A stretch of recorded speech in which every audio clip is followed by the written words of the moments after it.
കാൻവാർ യാത്രാ പാതയിലെ കടകളിൽ കട ഉടമയുടെ പേര് പ്രദർശിപ്പിക്കണമെന്ന ഉത്തരവിനുള്ള സ്റ്റേ തുടരും. UP ഉത്തരാഖണ്ഡ് സർക്കാരുകളുടെ ഉത്തരവിനുള്ള സ്റ്റേ സുപ്രീംകോടതി നീട്ടി. കൂടുതൽ വിവരങ്ങളുമായി ഞങ്ങളുടെ ലീഗൽ കറസ്പോണ്ടന്റ് ഷപ്ന സിയാദ് ചേരുന്നു. ഷപ്ന, UP ഉത്തരാഖണ്ഡ് സർക്കാരുകൾക്ക് വീണ്ടും കോടതിയിൽ നിന്ന് തിരിച്ചടി.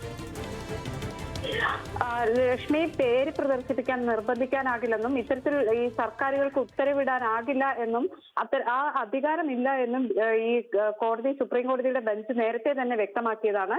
ഇന്ന് ഈ ഹർജി പരിഗണിക്കുന്ന വേളയിൽ ഈ നേരത്തെ നൽകിയ സ്റ്റേ നീട്ടുകയായിരുന്നു. സമാധാനപരമായും ചിട്ടയായതുമായി തീർത്ഥാടനം ഉറപ്പാക്കാനാണ് നിർദ്ദേശം പുറപ്പെടുവിച്ചതെന്ന് ചൂണ്ടിക്കാണിച്ച് UP സർക്കാർ സുപ്രീം കോടതിയിൽ ഇന്ന് സത്യവാങ്മൂലം സമർപ്പിച്ചിരുന്നു.